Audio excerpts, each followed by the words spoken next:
ये किसने कहा आपसे आंधी के साथ हूं? ये किसने कहा आपसे आंधी के साथ हूं? मैं गोडसे के दौर में गांधी के साथ हूं। इस राष्ट्रीय अधिवेशन में पूरे भारत के एक एक छोर से, एक एक राज्य से आए हुए कांग्रेस पार्टी के जो तमाम सदस्य यहां पर उपस्थित हैं, मैं आपकी ऊर्जा को सलाम करता हूं और मैं आज जो प्रस्ताव पेश हुआ है उस पर बात करने के लिए आपके बीच में खड़ा हूं। एक ऐसा मुश्किल दौर है जब सत्ता में बैठे हुए सत्ताधीशों ने नफरत को अपना परमानेंट हथियार बना लिया हो। ऐसे समय में कांग्रेस पार्टी देश के हर कोने में जा करके मोहब्बत की बात कर रही है, प्यार की बात कर रही है। और इस जो कार्यक्रम का नाम है वो न्याय पथ है।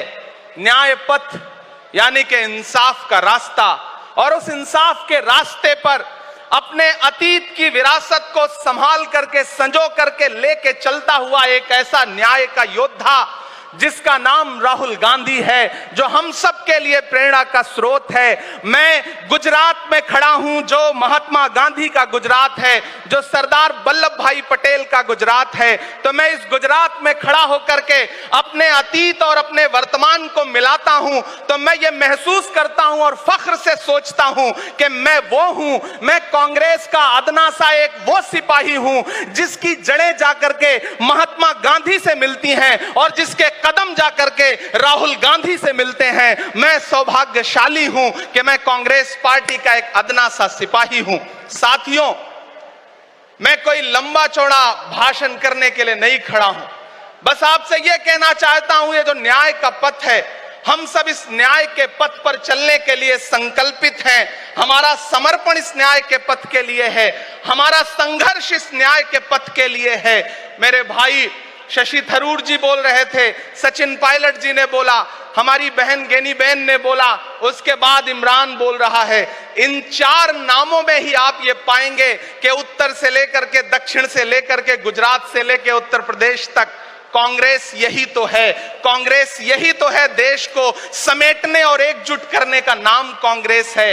मुझे याद है कि जब कन्याकुमारी के साहिल पर खड़े होकर के, समंदर के साहिल पर खड़े होकर के हमारे नेता राहुल गांधी जी ने कहा था कि मैं 4000 किलोमीटर चलूंगा, एक नारा लगाऊंगा, नफरत छोड़ो भारत जोड़ो।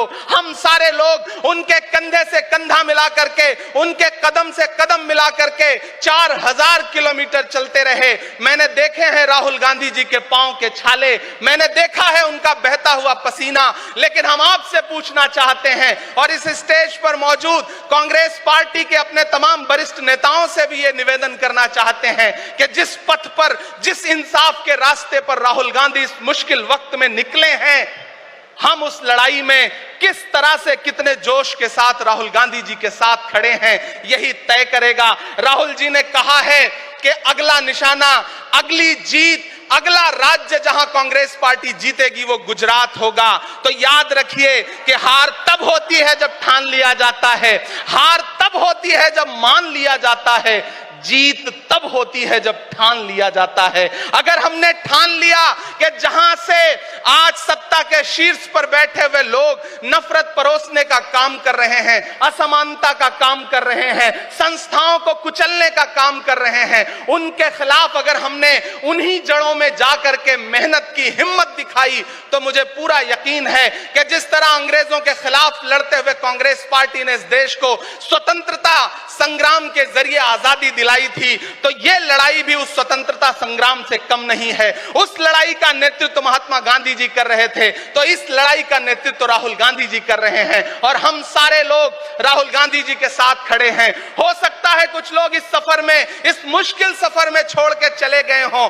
उन्हें नजरअंदाज करिए और एक नई पीढ़ी, एक नई ऊर्जा के साथ राहुल जी के साथ खड़ी हो। मैं तो कहना चाहता हूं कि कांटे गुल के साथ नहीं चल सकते हैं, बुज़दिल खुल के साथ नहीं चल सकते हैं। रास्ते में जो छोड़ गया उसे जाने दो, सब राहुल के साथ नहीं चल सकते हैं। आप सारे लोग, हम सारे लोग और इस देश के लाखों लाख करोड़ों करोड़ लोग राहुल गांधी जी के साथ खड़े हैं। और यहां खड़ा होकर के इस देश के पिछड़ों को, आदिवासियों को, दलितों को, अल्पसंख्यकों को मैं सबको भरोसा दिलाते हुए इतना कहना चाहता हूं कि मेरे भाई, कांग्रेस ही है जो आपकी असली लड़ाई लड़ रही है। मुझे वो दिन याद है कि यह सरकार जब एक बिल लेकर के आई तो रात के 3 बजे भी आदरणीय सोनिया गांधी जी राज्यसभा में मौजूद थी इस देश के लिए, इस संविधान के लिए लड़ाई लड़ने के लिए। और राहुल गांधी जी भी लोकसभा में मौजूद थे उससे एक दिन पहले।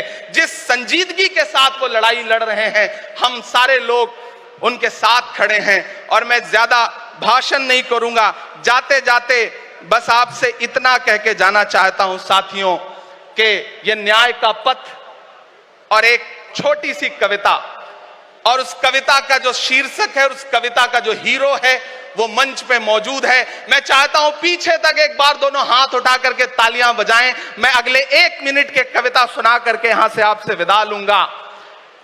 कन्याकुमारी से जो सफर शुरू हुआ था वो अहमदाबाद तक लगातार जारी है और आगे भी जारी रहेगा।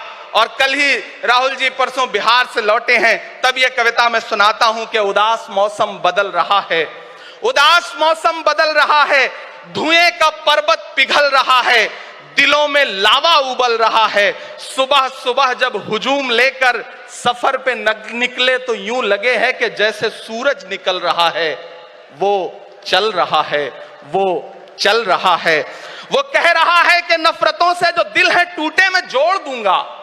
एक नारा नफरत छोड़ो भारत जोड़ो, एक नारा नफरत के बाजार में मोहब्बत की दुकान खोल ली है। वो कह रहा है कि नफरतों से जो दिल है टूटे मैं जोड़ दूंगा। वो कह रहा है हर एक दरिया हर एक तूफान को मोड़ दूंगा। सुनो सितमगर, न समझो डर कर मैं अपने लोगों को छोड़ दूंगा। सितम की गर्दन मरोड़ दूंगा।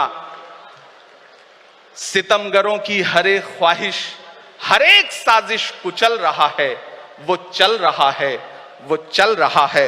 अंतिम पंक्तियां पढ़ता हूं कि जमाने भर की तमाम माओं ने हाथ उठाकर दुआएं दी हैं।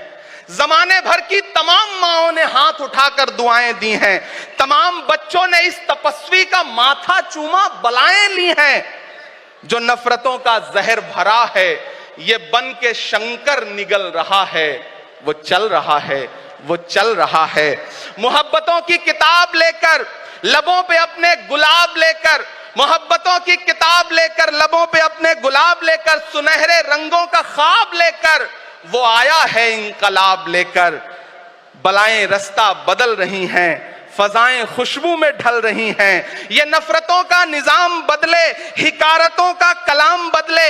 अगर ये रहबर नहीं बदलते तो अपना लहजा अवाम बदले। अंधेरे बेचैन दिख रहे हैं, कोई जो है इस अंधेरी शब में मशाल की तरह जल रहा है। वो चल रहा है, वो चल रहा है, वो चल रहा है। बहुत बहुत आप सबको धन्यवाद दूंगा। साथियों, आपने जिस जिंदा दिली से सुना उसके लिए आपका बहुत आभार। न हम सफर न किसी हमनशी से निकलेगा, हमारे पांव का कांटा हम ही से निकलेगा। वतन की रेत मुझे एड़ियां रगड़ने दे, मुझे यकीन है पानी यहीं से निकलेगा। बहुत बहुत शुक्रिया।